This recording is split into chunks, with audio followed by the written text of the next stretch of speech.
Today we are in the living room because I want to share with you my Apple TV living room setup. Now the setup is not only going to talk about the Apple TV, but I'll also talk about sound and lighting and just how I love this entire setup and how it's worked for me. Down below are all the different chapters, so if you want to jump to any specific section, go ahead and do that now. Otherwise, let's get started. First and foremost, the TV and the Apple TV. I always love having a wall-mounted TV simply because it just gives the space a nice and clean look. You don't have any additional cabinets at the bottom, right? So I like to keep a simplified setup, and that's why the Apple TV is perfect for that. Simply because it itself is very slim and tiny, but it has all these services combined and it brings it all together without having multiple boxes and multiple different things being run into your TV. Now behind the TV, I've got my Apple TV mounted to the wall via my own solution. It's a product of mine.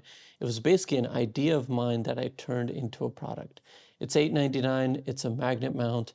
One part sticks to the Apple TV's backside and the other part sticks to the wall behind your TV.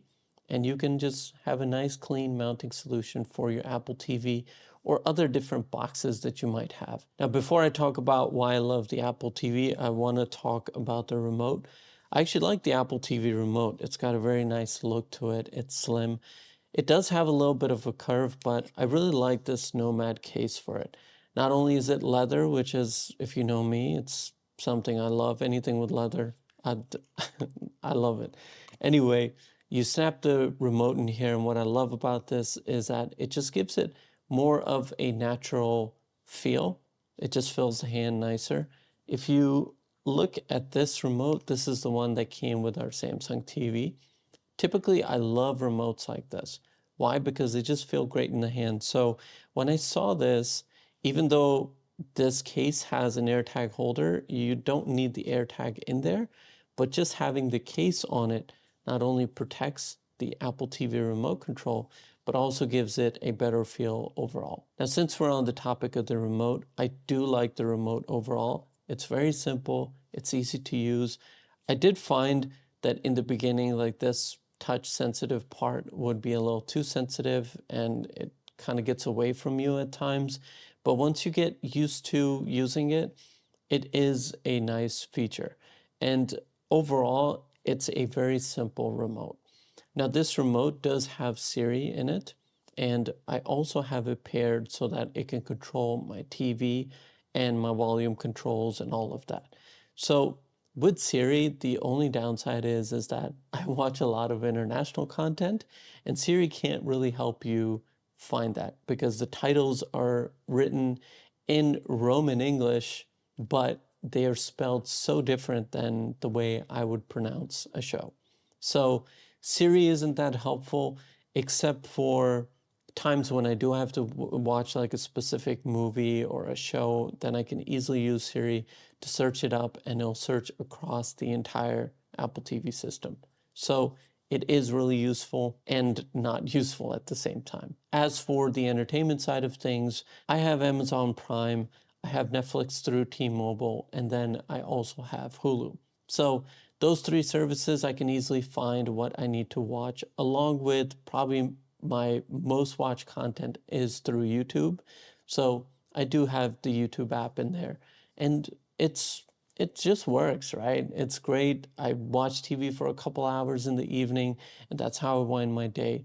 And it's simple, it works. I've never really had any issue. What I also like is the ability to just have your iPhone on you or an Apple device that's compatible, and you can easily access the remote. So I have it in the control center here on my Mini.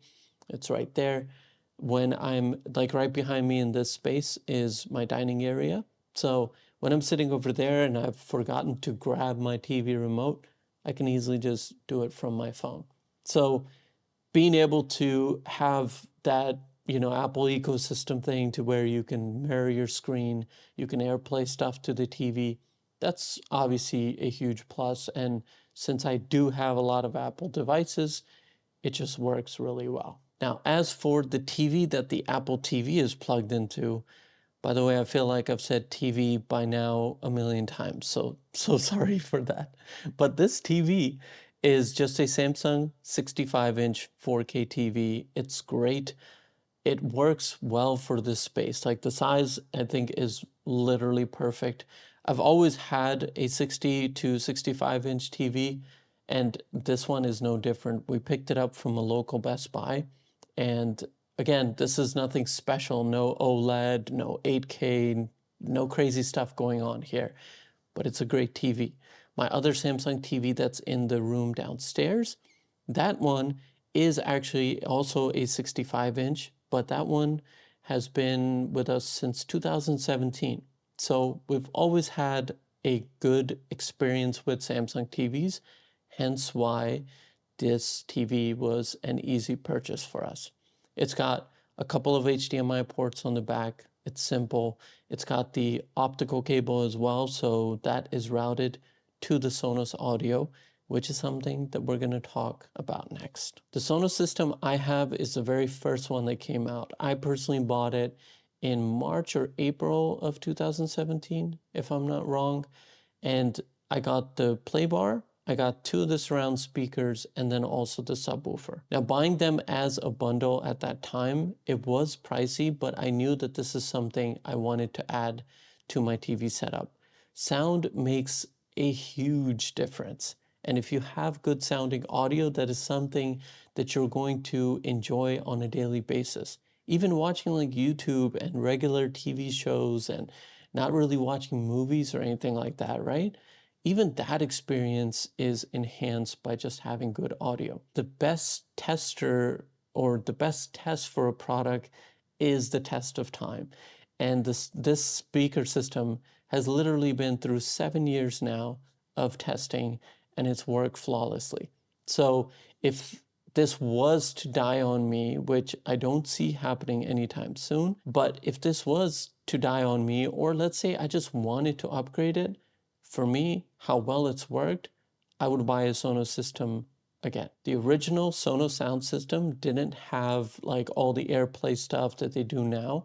It just has Wi-Fi. So you set it up on your local network, and it works with the Sonos app that's available on both Android and iOS.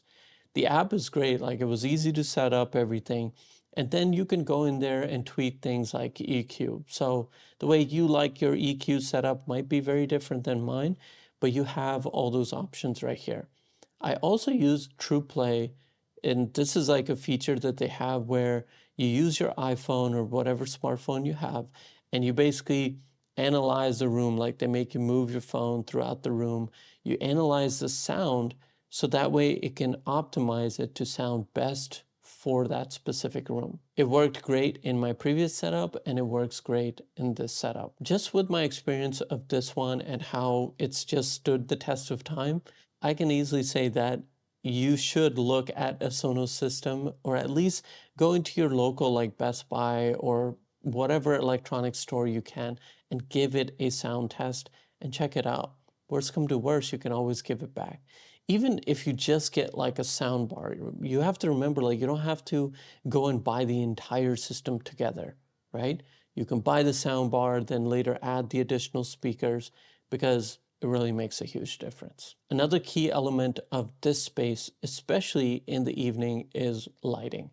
I use Philips Hue products for this space and other spaces throughout my home. And again, this is a product that stood the test of time because they are pricey, but you buy them once and then you forget about it. Now behind the TV, I have the Philips Hue Gradient Light Strip.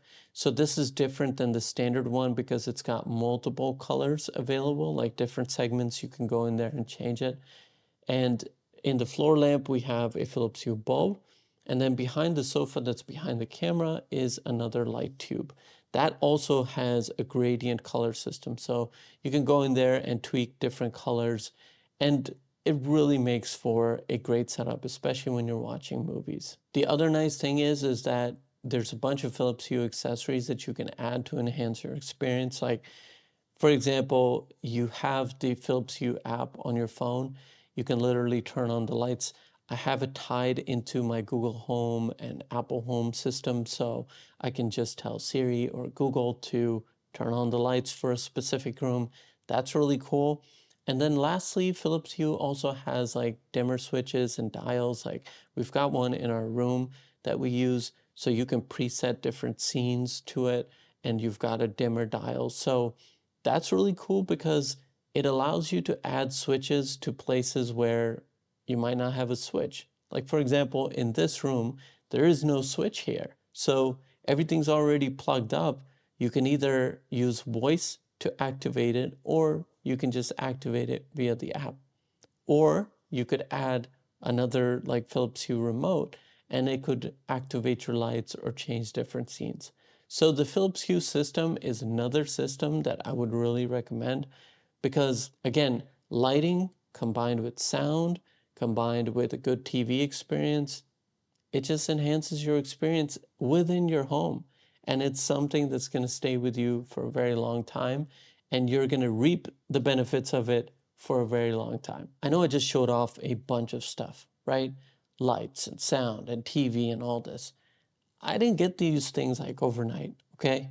I bought them piece by piece, little by little. For example, Philips Hue, like I kept changing each bulb that went out in the house, I would change it to a Philips Hue one. So that way you don't have to go out there and spend an X amount. People often get caught up in trying to buy everything together. You have to remember, even if it's little by little, enhancements that you make to your home, they are going to improve your experience, and then you're going to reap the rewards of those things time and time again. Like this sound system I bought 2017, and here we are 7 years later enjoying it. The lights, I took time to buy one thing at a time. I bought like the gradient light strip, then I recently bought the light tube, and then I bought the bulb. So take time to build up things and different setups within your home, whether that's the office, the TV, whatever it is, because you're gonna get the rewards of it time and time again. I would happily get anything for my home because I know I'm going to enjoy those things for years to come. Thank you so much for taking the time to watch my video. If you enjoyed, do give it a thumbs up. And like always, take care, and I will see you in the next video.